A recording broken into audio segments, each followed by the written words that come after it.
উজ্জা চিৎকার মেরে বললেন, ও চাচা, আমার সমুদয় সম্পত্তি শুধু নয়, আমার ঘোড়া গরু শুধু নয়, আমার বিত্তবান হওয়া এই সম্পদ শুধু নয়, সারা পৃথিবীর মালিক যদি তুমি আমাকে বানিয়ে দিতা, এই পৃথিবী তোমার নামে লিখে দিয়ে আমি মুহাম্মাদের হাতে বায়াত গ্রহণ করে আমি পড়তাম লা ইলাহা ইল্লাল্লাহু মুহাম্মাদুর রাসূলুল্লাহ।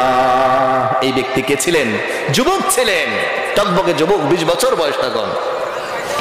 আমার ভাইরা, যখন চাচার সামনে অকাঠ্য চিত্তে চিৎকার মেরে বললেন, ও চাচা, পৃথিবীর সমস্ত সম্পদ যদি তুমি আমার নামে লিখে দিতাম, সম্পত্তি আমি চাইতাম না, পৃথিবীর মালিকানা আমি চাইতাম না, পৃথিবীর মালিকানাকে আমার পায়ে দূষিত করে আমি বিশ্বনবীর হাতে বায়াত গ্রহণ করে কালেমা পড়ে নিতাম। এটা যখন পড়ে তিনি কালেমা পড়লেন, তার চাচা বললেন, সমস্ত সম্পদ আমার নামে লিখে দাও। আব্দুল উজ্জা তার সমস্ত সম্পদ তাকে লিখে দিলেন। এবার বললেন, বাচ্চাদন, তুমি আমার নামে সম্পদ লিখে দিলা, কিন্তু তোমার চলনে বলনে যেই পরিধায়ী বস্ত্রগুলো আছে এগুলো তো আমার দেওয়া। কয়, হ্যাঁ তোমার দেওয়া। তাহলে এই বস্ত্রগুলোও খুলে দাও। আব্দুল উজ্জা চোখের পানি ছেড়ে দিয়ে তার কাপড়গুলো আস্তে আস্তে খুলতে লাগলেন। উলঙ্গ অবস্থা যখন হয়ে গেলেন, আব্দুল উজ্জা তার এই লজ্জা স্থানটাকে হাত দ্বারা ডেকে তার মায়ের কাছে চলে গেলেন।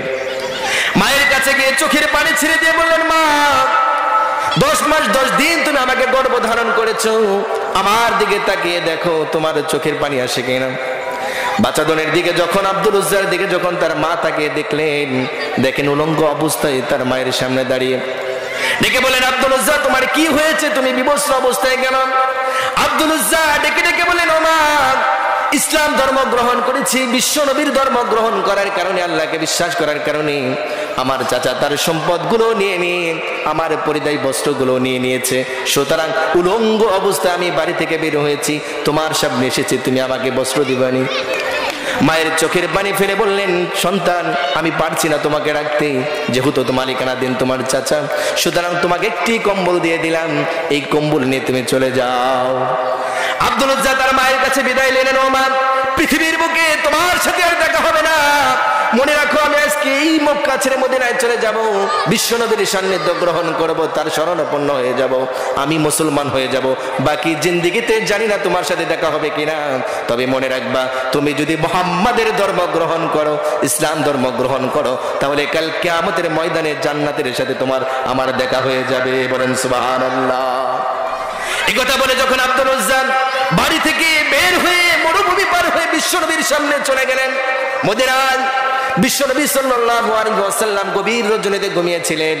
আসহাবে সুফা অর্থাৎ জিবরিল পার হয়ে আসহাবে সুফা নবীজির হুজরার সামনে আব্দুল উজ্জা দাঁড়িয়ে বসে রইলেন উলঙ্গ অবস্থান। একটা কম্বল দিয়েছিলেন, কম্বল অর্ধেক ভাগ করে একটা কম্বল দ্বারা হাঁটুর উপর পর্যন্ত তিনি কি করলেন, বাঁধলেন, আর একটি পাশ দ্বারা তার এই বক্ষটা ঢাকলেন।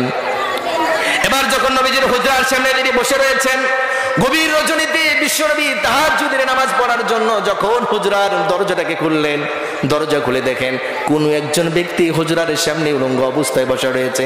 আমার নবীর চোখের পানি ছেড়ে দিয়ে বললেন, কে গো বাচ্চাদন, তুমি এখানে বসে রয়েছো? আব্দুল উজ্জা চিৎকার মেরে বলেন, ইয়া রাসূলুল্লাহ, আপনার ধর্ম গ্রহণ করার কারণে, আল্লাহকে এক বলে মানার কারণে, কোরআনকে বিশ্বাস করার কারণে আমার চাচা আমাকে বাড়ি থেকে বের করে দিয়েছে। শুধু তাই নয়, সমুদায় সমস্ত সম্পত্তিগুলো তার নামে লিখে নিয়ে পরিধায়ী বস্ত্র রেখে নিয়ে আমাকে উলঙ্গ অবস্থায় পাঠিয়ে দিয়েছে। এই জন্য আল্লাহ বলেন, কুল ইন কানা আবাউকুম ওয়া আবনাউকুম ওয়া ইখওয়ানুকুম ওয়া আজওয়াজুকুম ওয়া আশীরাতুকুম ওয়া আমওয়ালুন ইকতারা